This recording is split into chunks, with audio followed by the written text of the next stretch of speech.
ఉద్యోగాలు కొత్తవి వస్తాయి దానివల్ల.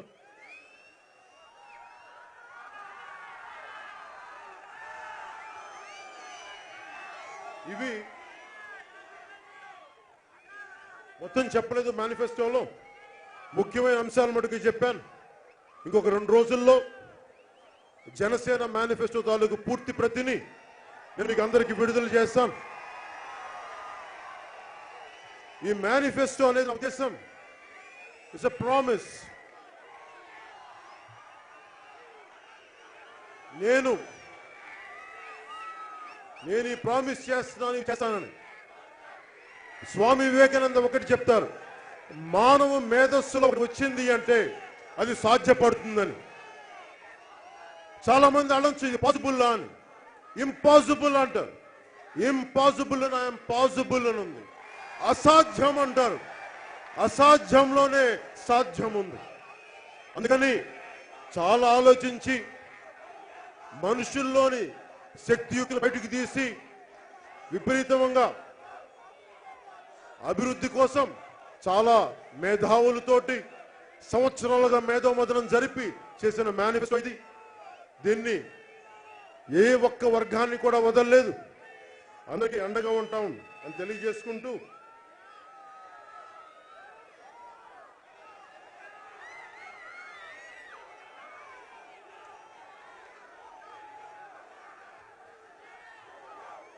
మేము తీసుకున్న ముఖ్య తీర్మానాల్లో జనసేన పార్టీ తరపు నుంచి జనసేన పార్టీ ఒకటే నిర్ణయించుకుంది, ఓట్లు పంచని రాజకీయ వ్యవస్థ రావాలి. డబ్బులతో కొనుగోలు చేసే రాజకీయ వ్యవస్థకి చరమాంకం పలకాలి. Zero money in politics. Janasena తీర్మానించుకుంది, డబ్బులతోటి ఓట్లు కొనకూడదు, అండగా ఉండాలి. అలాంటి వ్యవస్థ కోసం మేము 2019లో ముందడుగు వేస్తా ఉన్నాం. మేము సహాయ సహకారాలు కావాలని చేసుకుంటున్నాం. ఇంకొక తీర్మానం మేము చేసింది, ఎంటైర్ మేనిఫెస్టో కూడా we are declaring a war on unemployment. మేము నిరుద్యోగం మీద యుద్ధం ప్రకటిస్తున్నాం. పాకిస్తాన్ మీద యుద్ధం కాదు మనం ప్రకటించాల్సిందే, నిరుద్యోగం మీద యుద్ధం ప్రకటించాలి. ఆడపడుచుల రక్షణ కోసం యుద్ధం ప్రకటించాలి. అవినీతి మీద యుద్ధం ప్రకటిద్దాం. జనసేన గొంతు ఎంత బలమైన గొంతు అంటే, ఎక్కడో ఆళ్లగడ్డలో అభిప్రాయం తెలియజేస్తే పాకిస్తాన్ లోని ఇస్లామాబాద్ లో వినిపించాలి.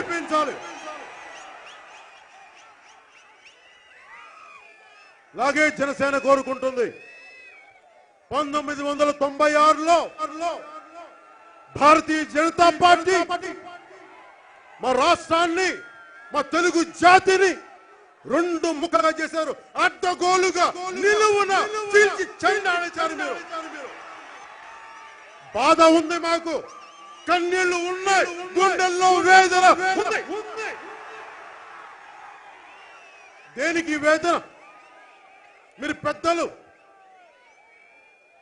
ప్రధానమంత్రి గారితో చెప్పాను ఆ రోజున. నరేంద్ర మోదీ గారు ప్రధానమంత్రి గారు పవన్ కళ్యాణ్ మర్చిపోయారు. అదే 2014 ఎలక్షన్ లో పవన్ కళ్యాణ్ దేశభక్తి, మేరా మిత్ర పవన్ కళ్యాణ్, దేశభక్తి పవన్ కళ్యాణ్. నేనేం ప్రధానమంత్రి గారి నుంచి నేనేం కోరుకోవాలా? నా శక్తి సామర్థ్యత నేను ఎందుకు ఇస్తాను ప్రధానమంత్రి గారికి? భారతీయ జనతా పార్టీ నాకు ఎందుకు ఇస్తాను? నాకేం సరదానా? గుర్తింపు కోరుకుంటానా? ప్రధానమంత్రి గారి మీద అపారమైన గౌరవం, ఒత్తిడి తీసుకోగల వ్యక్తి. నాకు నరేంద్ర మోదీ గారి మీద గౌరవ, ప్రధానమంత్రి గారి మీద నాకున్న అభిప్రాయం ఒకటే, మీరు దేశానికి ప్రధానమంత్రి కావాలి అని కలలు కన్న వాళ్ళం. మీరు దేశానికి ప్రధానమంత్రి అయితే మంచి రోజులు వస్తాయి, अच्छे दिन आ जाएगा. किधर है वो अच्छे दिन? अभी तक नहीं दिखाए. బాధ కలుగుద్ది. బాధ, వేదన. ప్రధానమంత్రి గారిని ఒకటే అడుగుతున్నాం, మీరు స్పెషల్ కేటగిరీ స్టేటస్ ఎందుకు ఇవ్వలేదు? నేను కోరుకుంది ఒకటే, ప్రధానమంత్రి ఈ రోజున మేనిఫెస్టోలో నేను మీకు ప్రామిస్ అని చెప్పాను. మీరు 1996లో రాష్ట్రాన్ని 2 ముక్కలుగా చీలుస్తానని ఒక మాట కాకినాడలో మీరు మరి పార్లమెంట్ లో ఇచ్చారు మాట. స్పెషల్ కేటగిరీ స్టేటస్ అని, ఉద్యోగాలు వస్తాయి, ఇన్కమ్ ట్యాక్స్ కట్టక్కర్లేదు, ఇండస్ట్రియల్ జోన్స్ వస్తాయి, ఐఐఎంలు వస్తాయి, హాస్పిటల్స్ వస్తాయి, ఏఎంలు వస్తాయి, ఆల్ ఇండియా మెడికల్ ఇన్స్టిట్యూట్ వస్తాయి. ఎక్కడవి? ఏదైనా మాట్లాడితే అరే మేము ప్రధానమంత్రి గారిని ప్రేమతో ఎన్నుకున్నాం, మీరు అండగా ఉంటారని ఎన్నుకున్నాం, ఎంతో ప్రేమించి ఎన్నుకున్నాం మిమ్మల్ని దేశానికి. కానీ మీరు మమ్మల్ని భయపెట్టి పాలిస్తానంటే ఎలా? మమ్మల్ని భయపడతామా? మేము భయపడతామా? ఎందుకు భయపడతాం? మేము ఎవరినైనా చూసి మేము తప్పులు చేశాం? మేము ఈ దేశ పౌరులం కాదా? ఆంధ్రులు దేశ పౌరులు కాదా? ఏం ద్రోహం చేశాం మేము? ఎందుకు మమ్మల్ని శిక్షించారు? మమ్మల్ని మా పోలవరం ప్రాజెక్టు ఎందుకు కట్టరు? మా రైతులకి ఎందుకు నిలబడరు? చంద్రబాబు గారు తప్పేమో. మీరు చంద్రబాబు గారి మీద కోపం చంద్రబాబు గారి మీద చూపించుకోండి, కానీ మా ఆంధ్ర ప్రజలను శిక్షిస్తానంటే ఎట్లా? ఒకసారి కాంగ్రెస్ శిక్షించింది రాష్ట్రాన్ని విడగొట్టి, ఒక్కరోజు ఒక్క ఎంపీ కూడా అడగలేదు. మాకు అన్యాయం జరుగుతోంది, ఏం చేస్తారు మాకని ఒక్కరు అడగల. ఆంధ్ర ఎంపీలని ఢిల్లీలో నిజంగా మాట్లాడతారు, మనల్ని కుక్కలతో పోలుస్తారు జాతి స్థాయి నాయకులు కొంతమంది. ఇదా మనకిచ్చే జాతి గౌరవం? తెలంగాణ నాయకుల చేత చీకొట్టించుకొని ఆంధ్రులు ద్రోహుల? ఏం తప్పు చేశారు ఆంధ్రులు? ఎవరో కొద్దిమంది పాలకులు చేసిన తప్పులకి మమ్మల్ని మీరు శిక్షించేది? మేము కుట్రదారులమా, ద్రోహులమా? పాలకులు చేసిన తప్పులకి ప్రజలక ఏం మాట్లాడతాం? ఎవరిని మాట్లాడతాం? ఆవేదన ఉంది. భారతీయ జనతా పార్టీ నిజంగా చాలా దెబ్బ కొట్టింది మనల్ని. ఆవేదన ఉంది. ఈ రోజున భారతీయ జనతా పార్టీ మనం పల్లెకి లెక్కించి మనం భుజం మోస్తే ఈ రోజున దొడ్డిదారిన వైసీపీకి అండగా ఉంటారంటే మనం ఏం చేస్తాం? నేను నరేంద్ర మోదీ గారి నుంచి అది ఆశించలేదు. చాలా ఆవేదనగా ఉంది, నాకు చాలా బాధగా ఉంది. జగన్మోహన్ రెడ్డి సమాధానం చెప్పాలి. వైసీపీ నాయకులు మీరు భారతీయ జనతా పార్టీతో కలిసి ఉన్నారా లేదా స్పష్టత ఇవ్వాలి. మీరు భారతీయ జనతా పార్టీతో ఎందుకు కలిసి ఉన్నారు? అలాగే టిఆర్ఎస్ నాయకులు కల్వకుంట్ల చంద్రశేఖరరావు గారు గౌరవ ముఖ్యమంత్రి తెలంగాణకి, మీ అందరికంటే నాకు చాలా ఇష్టమైన వ్యక్తి, చాలా కావాల్సిన వ్యక్తి, మా కుటుంబానికి కావాల్సిన వ్యక్తి, మా సాన్నిహిత్యం ఉన్న వ్యక్తి. హరీష్ రావు గారు నాకు కావాల్సిన వ్యక్తి.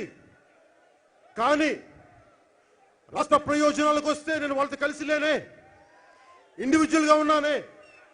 మరి జగన్మోహన్ రెడ్డి గారు ఆ రోజున మీ నాన్నగారు నేను 2009 గుంటూరు సభలో మాట్లాడుతున్నప్పుడు అదే సమయానికి మీ నాన్నగారు శ్రీ కీర్తిశేషులు రాజశేఖర రెడ్డి గారు తెలంగాణ విడిపోతే మన పాస్పోర్ట్ వెళ్ళాలని చెప్పారు. మరి ఆ మాటలు జగన్మోహన్ రెడ్డి గారు మర్చిపోయారా? ఇదేనా మీ నాన్నగారు అడుగుజాడల్లో మీరు నడిచేది? మీ నాన్నగారు ఆంధ్రుల ఆత్మగౌరవం దెబ్బతింటుందంటే నిలబడ్డారు.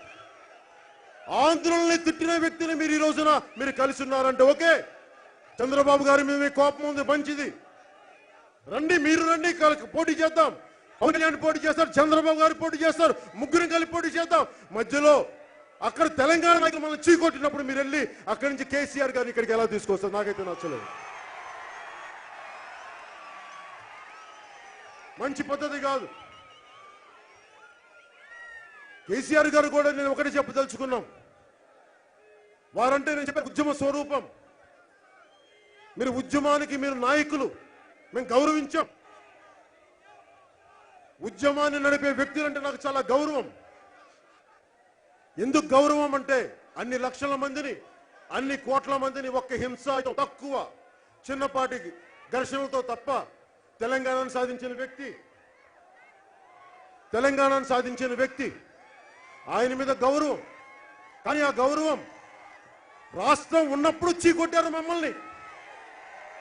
ఒకటే రాష్ట్రం చీకొట్టారు మమ్మల్ని. ఆంధ్రులు దుర్మార్గులు అన్నారు. రాష్ట్రం విడిపోయింది. ఇంకా ఎందుకు రెండు రాష్ట్రాల మధ్య గొడవలు? ఇంకా ఎందుకు తెలంగాణ మధ్య గొడవలు? మీ గొడవలుంటే మీరు చూసుకోండి విడిగా. ప్రజలు ఎందుకు శిక్షిస్తున్నారు? ఇది మాకు చాలా ఆవేదనగా ఉంది. జగన్మోహన్ రెడ్డి గారికి కూడా చెప్తున్నాం, ఆంధ్రుల ఆత్మగౌరవాన్ని దెబ్బతీసిన వ్యక్తులతోటి, చీకొట్టిన వ్యక్తులతోటి మీరు చెప్తా ఉన్నారు. ఆంధ్రులకి అండగా నిలబడాల్సిన బీజేపీ చీకొట్టే మీరు ఆ బీజేపీ పక్షాన్ని చేరారు.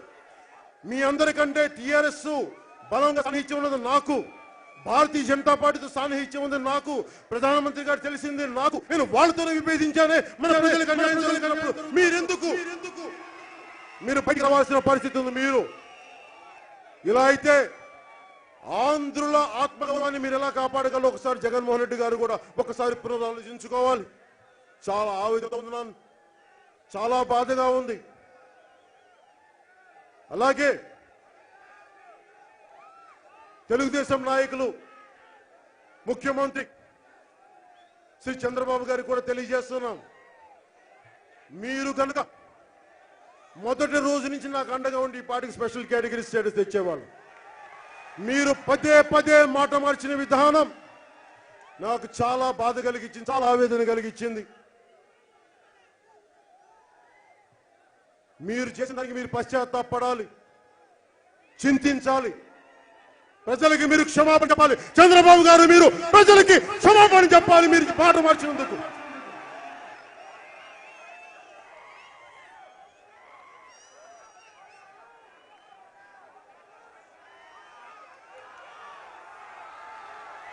ఎవరికి మెంచుకున్నాను నేను మాట మార్చినబ్బా. నేను ఒక మాట చెప్పానంటే మడం తిప్పను, కంఠం తెగిపోని ముందుకు వెళ్తాను. 2019 మార్పుకి చిహ్నం. ఎలాంటి మార్పు అది? యువత కోరుకునే మార్పు అది, అవినీతి వ్యవస్థకు పోయే మార్పు అది. ఒక ఆడపడుచు బయటికి వెళ్ళి ఇంటికి రావాలంటే క్షేమంగా వచ్చే మార్పు అది. ఓట్లు డబ్బులతో కొనకూడని, ఓట్లుండే సమాజం కోసం జరిగే మార్పు అది. చదువుకున్న విద్యార్థి ఒకడు ఉద్యోగం కావాలంటే ఏ ఉద్యోగం కావాలని చెప్పి సతమతమయ్యే మార్పు. అంతేగాని ఉద్యోగం లేని సమాజం కాదు.